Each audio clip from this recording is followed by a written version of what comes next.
The call came at 14:03 17 hours GMT plus 3. It was not a call in the conventional sense, but a single, heavily encrypted data packet. A burst transmission compressed into 0.87 seconds and fired from a directional antenna in Amman towards a Mossad signals intelligence satellite, OFEC-3, in its 98-degree retrograde low Earth orbit. In the Mossad Forward Command Post, a sterile, windowless operations center codenamed The Pit, buried 3 levels beneath the Kiryat military headquarters in Tel Aviv. The decryption software began its work.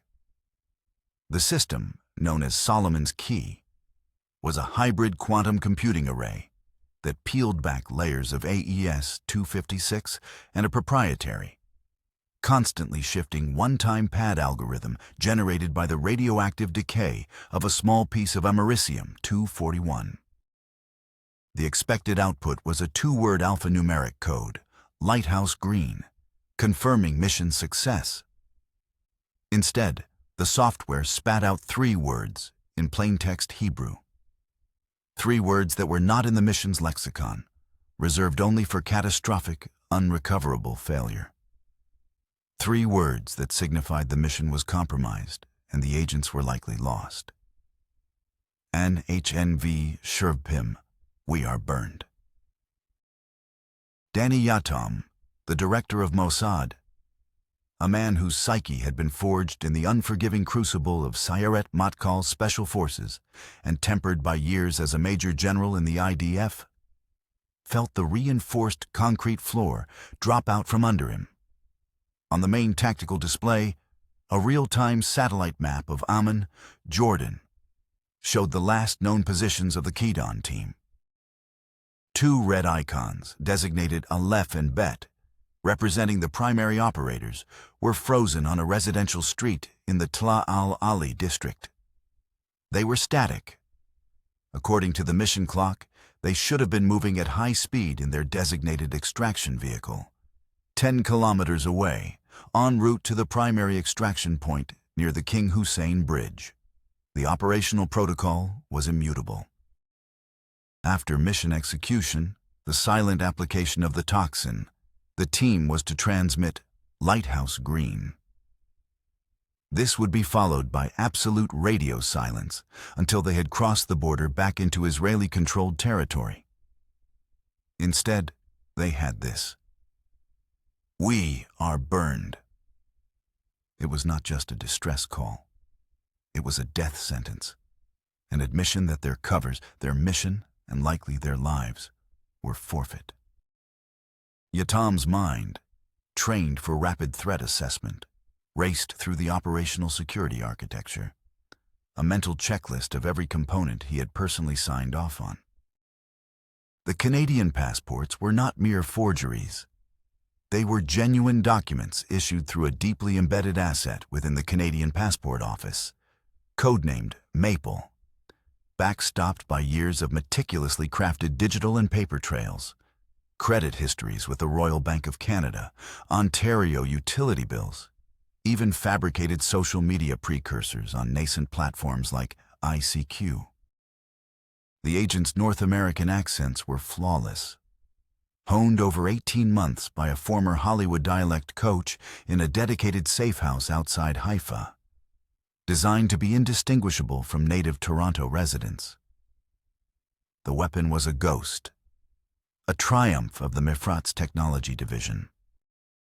It was an aerosolized, weaponized derivative of fentanyl, specifically levofentanyl, an opioid thousands of times more potent than morphine.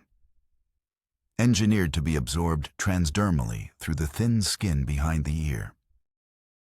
The delivery system was a marvel of covert engineering, a single-use pressurized device disguised as a common Coca-Cola can, its nozzle machined to produce a fine, coherent mist that would evaporate on contact, designed to mimic a heart attack with a 24 to 48-hour delay, leaving no trace for a standard autopsy.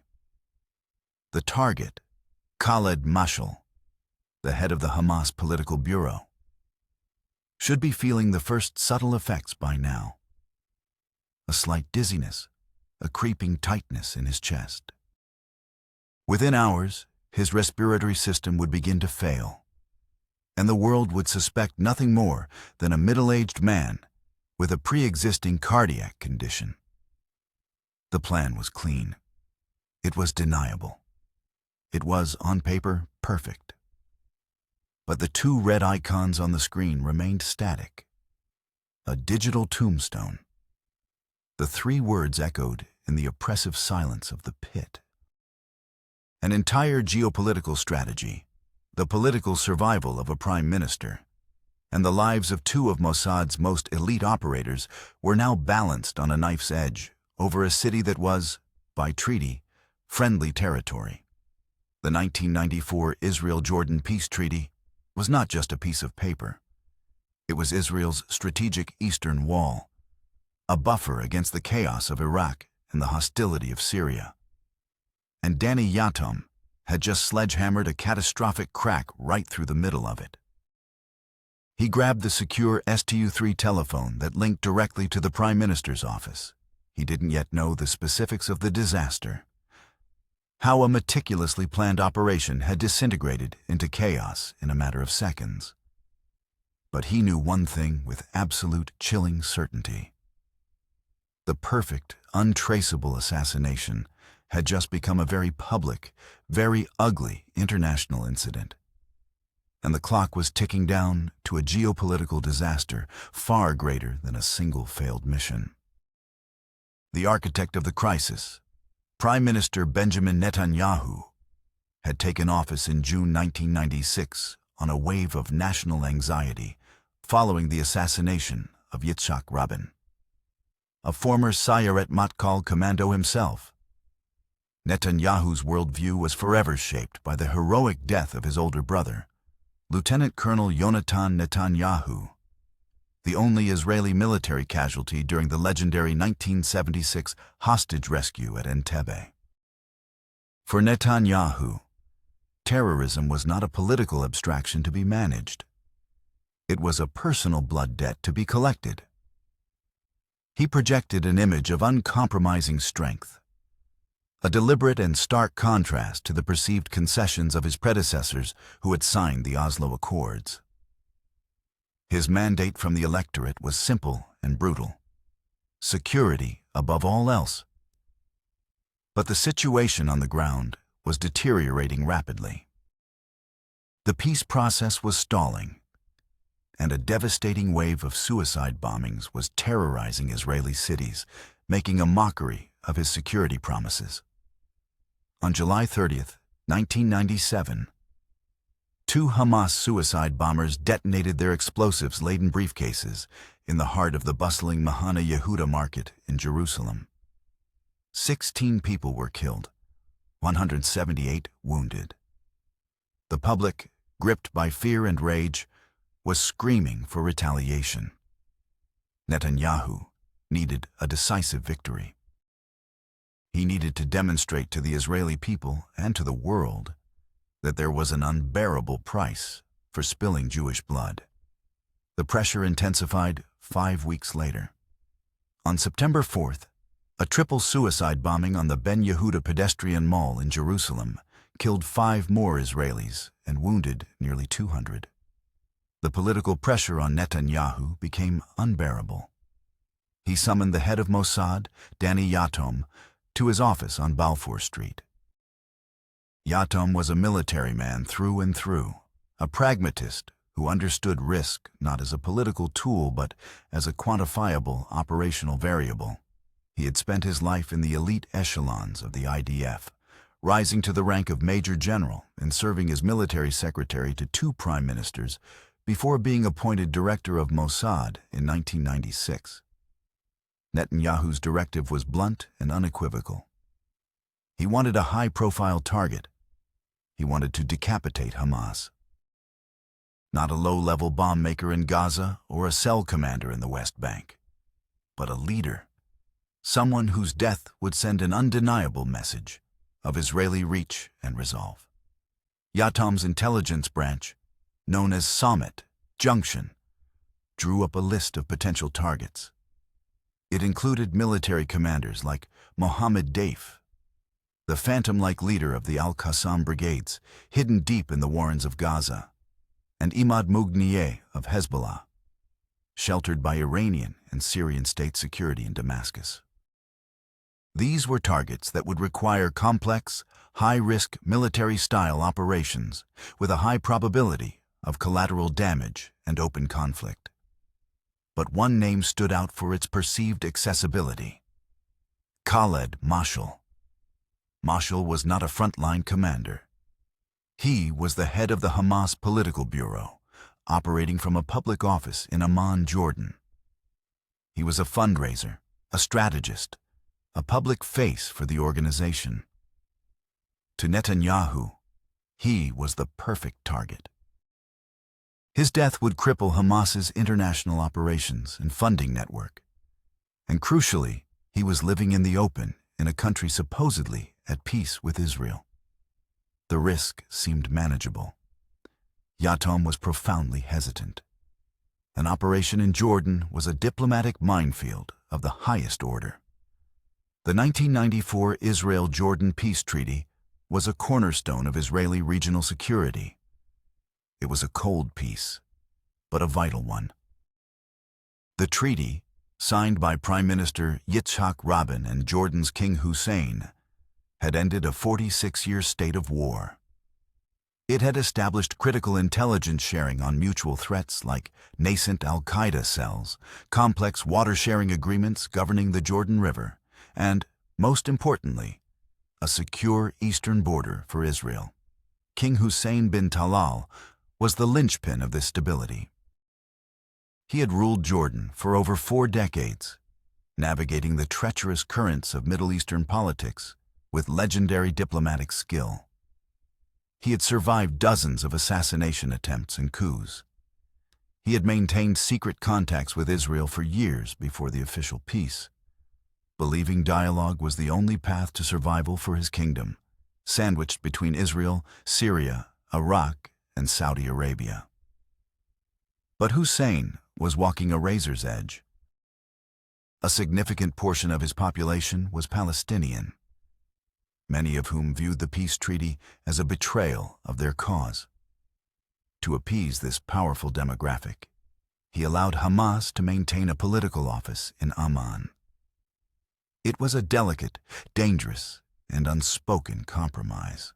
An Israeli assassination on his soil would be a profound, personal betrayal of the trust he had placed in his Israeli partners.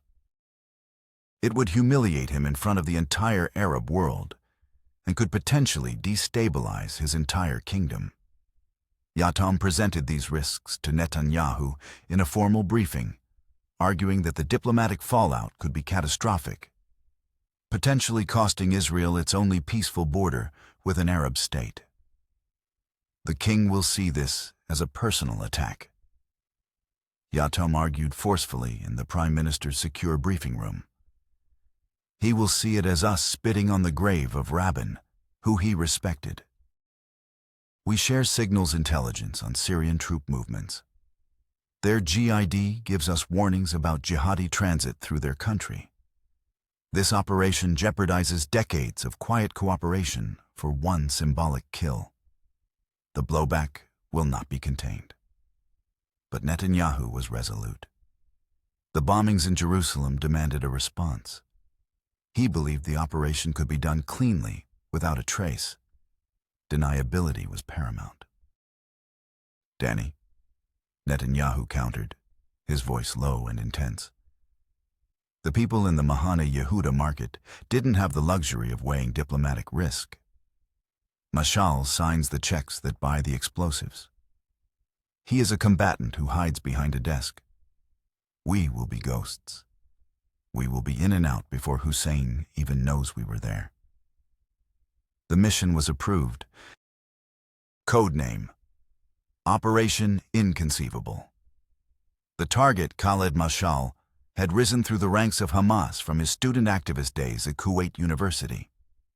By 1997, he was a key figure, controlling the flow of money from state and private donors in the Gulf to Hamas's military wing.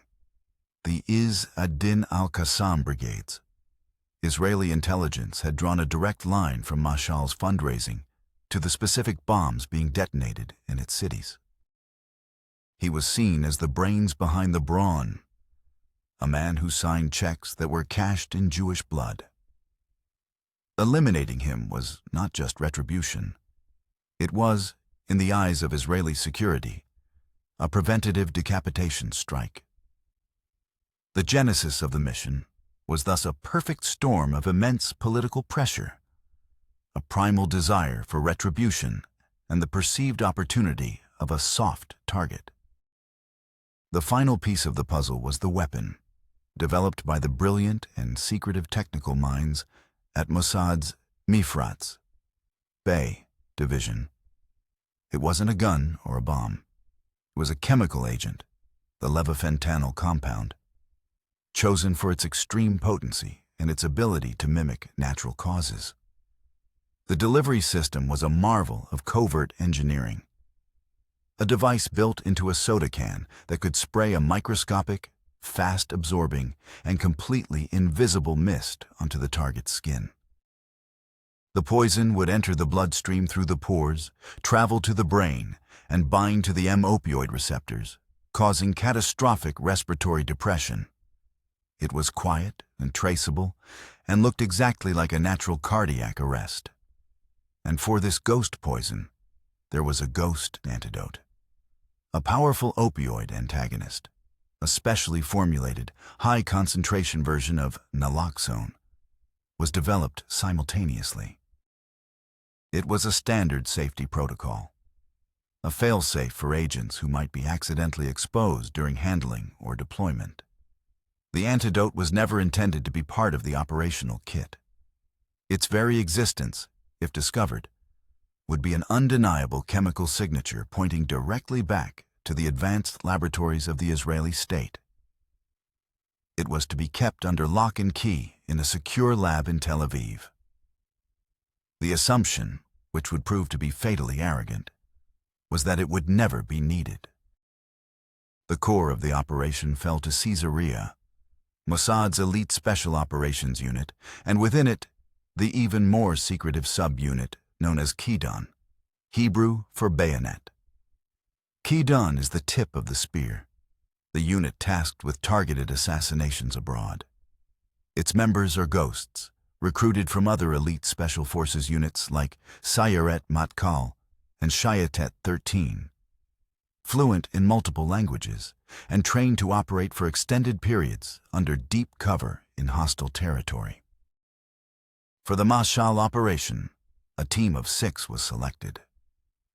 The 2 primary field agents who would carry out the attack were chosen for their fluency in English and their unremarkable appearances, allowing them to pass as North Americans. They were given the meticulously crafted Canadian identities. The lead agent, Aleph, Sean, was a veteran of a dozen high-risk operations. Flashback, Beirut, 95. The air was thick with salt, diesel fumes, and the smell of grilling meat. Aleph, then operating under a French identity, sat at a grimy cafe table in the Dahieh, Hezbollah's southern Beirut stronghold. His target was a mid-level courier, a man who carried encrypted hard drives from the Iranian embassy to Hezbollah's command council. Aleph's mission was not to kill, but to plant a micro-GPS tracker, no bigger than a grain of rice, onto the courier's briefcase. For 3 days, he had been a ghost, mapping the man's routine. The courier always stopped at this cafe, placing his briefcase on the chair beside him. Aleph had one chance. He'd accidentally trip, using the motion to slap the adhesive back tracker onto the bottom of the case. He had rehearsed the movement 1,000 times. As the courier sat down, Aleph stood, paid his bill, and began to walk past. He initiated the stumble, his hand darting out. It was perfect.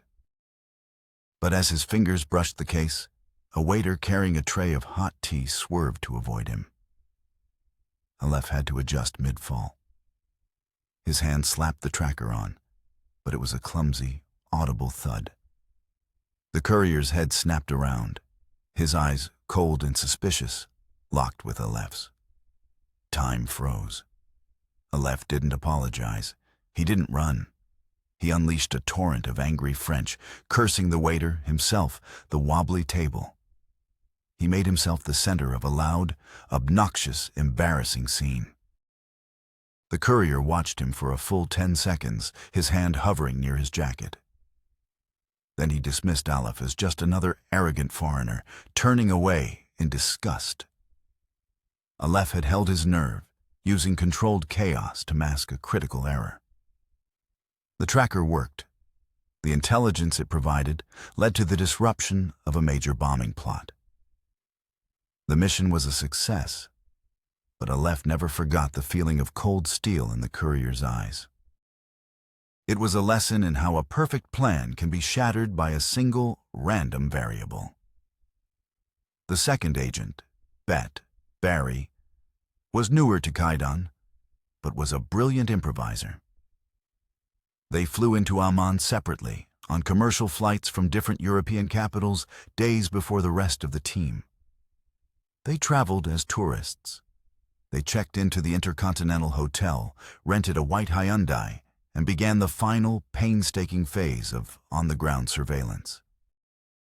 The rest of the team, a 4-person support and extraction unit, entered Jordan by land across the Allenby Bridge, also on foreign passports. They established a safe house, a rented apartment that would serve as the local command post and equipment cache. Their operational environment was far from sterile. Amman in 1997 was a hornet's nest of competing intelligence services. The CIA's Amman station, one of its largest in the region, was running a massive signals intelligence operation, Desert Serpent, targeting the flow of money from Gulf donors to Islamist groups in the Balkans and Chechnya, a financial network that frequently intersected with Hamas. Syrian GID agents were also active, hunting for Muslim Brotherhood dissidents who used Jordan as a safe haven. The Mossad team knew they were operating in a crowded theater. Every move they made, every radio transmission, carried the risk of being detected not just by the Jordanians, but by a rival and potentially hostile service. The close-in surveillance of Khaled Mashal lasted for over a month. The team shadowed him relentlessly, documenting every detail of his life. A preliminary surveillance mission, a dry run for the attack, almost ended in disaster a week before the main operation. Aleph and Bet were positioned in a cafe across from Mashal's office, their objective to test Jordanian security's response time to a minor public disturbance. Bet was to, accidentally, knock over a large display of fruit from a street vendor, while Aleph timed how long it took for police to arrive. As Mashal exited his office building, he was accompanied by his 10-year-old daughter. She broke away from her father and ran towards the fruit stand, fascinated by a pyramid of bright red apples, just seconds before Bet was scheduled to make his move. Aleph saw it happen. He hissed a single word into his covert lapel mic. "Abort! Abort! Angel on the field!" Bet froze, his hand already reaching out. The girl stood directly in his path, a smiling, innocent variable they had never accounted for. She picked up an apple, showed it to her father, who laughed and paid the vendor. The moment passed. But in the safe house that night, the mood was grim. The presence of the child had rattled them. It introduced an element of profound unpredictability and moral hazard they had not fully appreciated. The second complication was technological. The team's sophisticated burst transmission device, a custom-built unit codenamed the Whisperer, began to malfunction.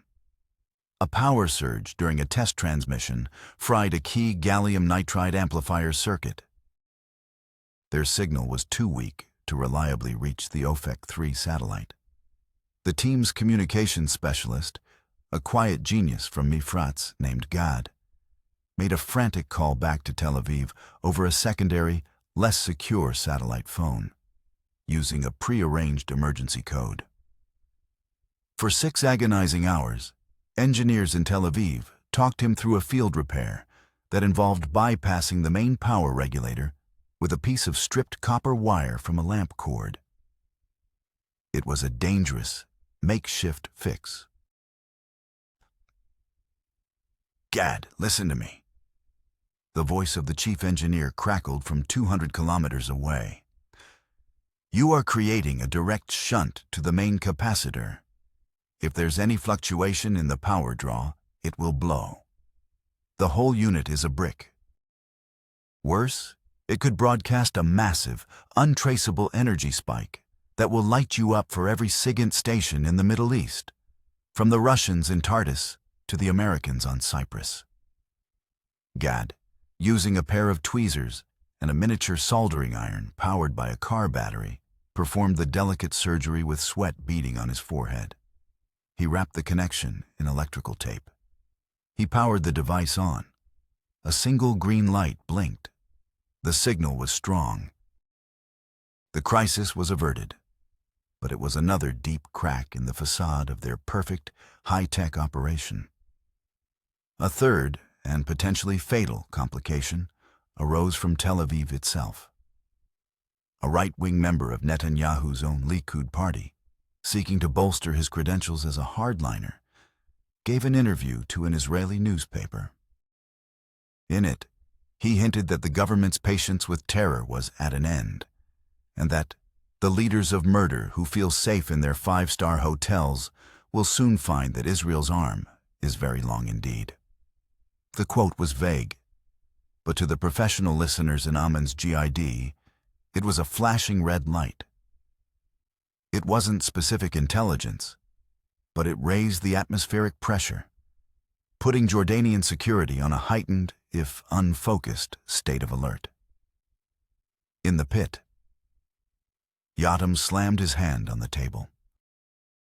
"He's grandstanding. He's putting a spotlight on our entire foreign operations posture for a few cheap political points." Yotam argued with Netanyahu's military secretary to abort the mission. "The Jordanians are nervous. The team has had technical problems. The target's patterns are not as sterile as we thought. We pull them out. We wait for the environment to cool down." The message came back from the Prime Minister's office 10 minutes later. The political imperative has not changed. "The risk is acceptable. Proceed as planned." The team settled on what they believed was the lowest risk, highest probability of success scenario. They would strike as Mashal was walking from his car to the entrance of his office building. The street was relatively quiet at that time of day. It would be a quick, close-quarters encounter. One agent, Bet, would create a minor diversion. The second agent, Aleph, armed with the poison device, would move in, appear to stumble into Mashal and administer the toxin to his exposed neck or ear. The entire event would look like a clumsy accident, over in seconds. They rehearsed it dozens of times in their safe house. The timing had to be perfect. The getaway car would be positioned just around the corner, engine running. During the final surveillance, however, they noted that Mashal's bodyguard, Abu Saif, was more attentive and professional than their initial assessment suggested. He wasn't just a driver. He was constantly scanning, constantly watching, his hand never far from his sidearm. He was a professional. This complicated the clumsy bump plan. It meant the timing had to be even more precise. The window of opportunity between Mashal getting out of the car and Abu Saif reacting would be a fraction of a second. The pressure on the agents mounted. Back in Tel Aviv, Yotam and his command staff reviewed the final plan. The Antidote protocol was reconfirmed. The fail-safe doses were to remain in Tel Aviv. Taking them into the field was an unacceptable security risk. If an agent was captured with a vial of a unique military-grade poison antidote, deniability would be impossible.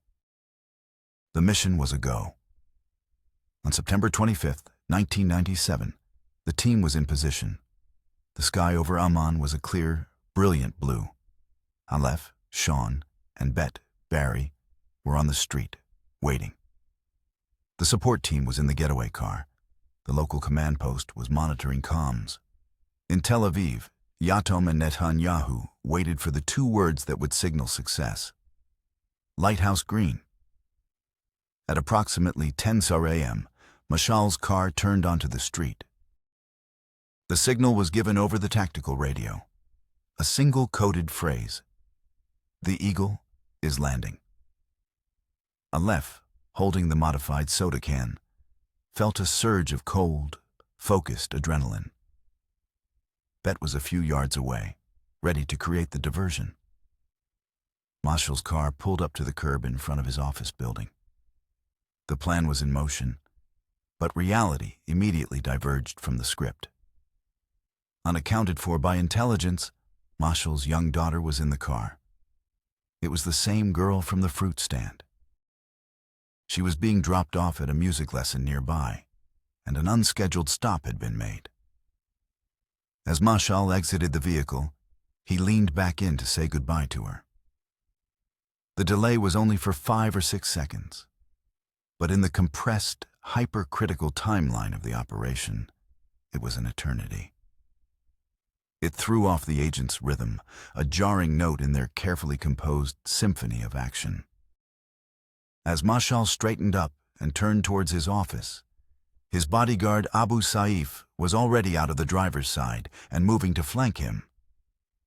Bet, seeing the window closing, initiated the diversion, fumbling with a newspaper, letting it spill across the sidewalk. It was a weak, unconvincing gesture that barely registered. Aleph saw his moment evaporating. He moved in, his mind screaming at him about the Beirut courier, about random variables. He closed the distance, raised the can, and pressed the button, releasing the invisible jet of toxin towards Mashal's left ear. He felt the subtle click of the mechanism. A direct hit. But Abu Saif saw it. He didn't know what it was. A squirt gun, a strange camera. But he saw the unnatural, aggressive movement. He saw an unknown man accosting his boss.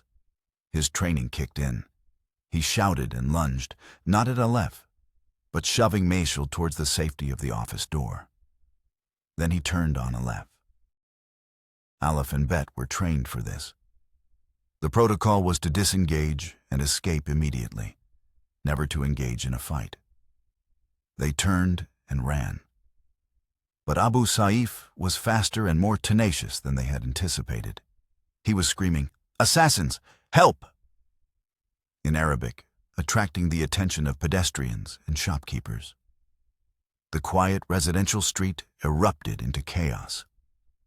A full-blown foot chase was now underway. The agents sprinted towards the designated corner where the getaway car was waiting.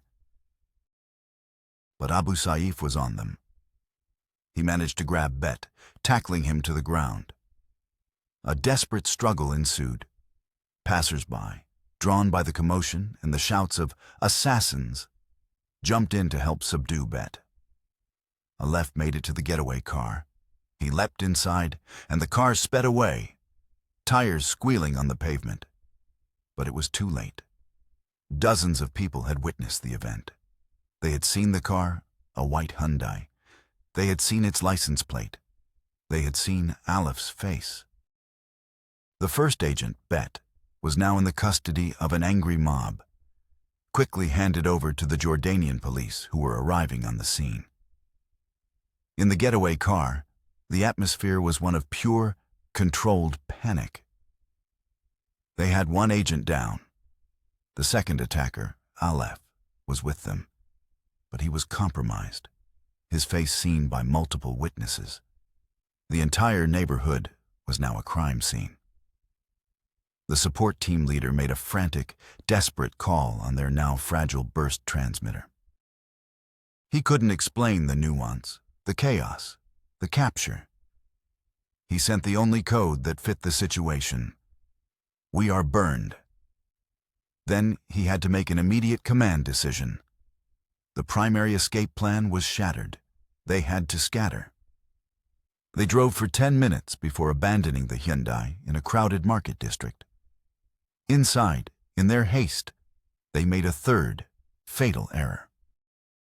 A small, crumpled wrapper from an Israeli elite brand chocolate bar, brought from home as a comfort item by one of the support team, fell unnoticed from a pocket and lodged under the passenger seat. They split up.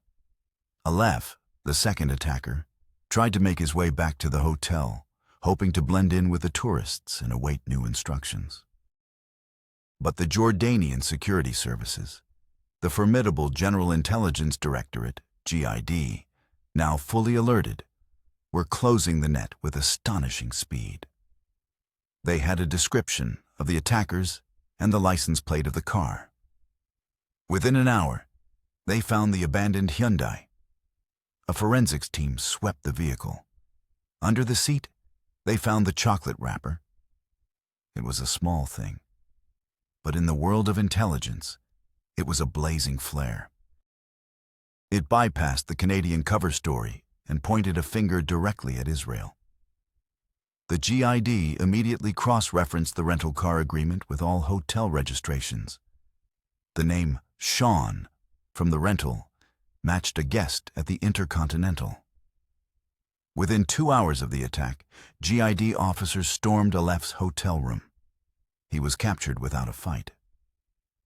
Back in Tel Aviv, the silence from the Amman team was deafening. The single distress call was followed by an information vacuum. Yatam's team desperately tried to re-establish contact. They monitored Jordanian police frequencies, international news wires, and their own human intelligence assets in Amman, anything that could give them a clue. Then the first reports came in. A street brawl in Amman, an assault on a Hamas official, 2 foreigners with Canadian passports arrested. Yatam knew it was over. 2 of his Kidon operators were in Jordanian custody. Meanwhile, Khalid Mashal, shaken but seemingly unhurt, was giving a statement to the police. He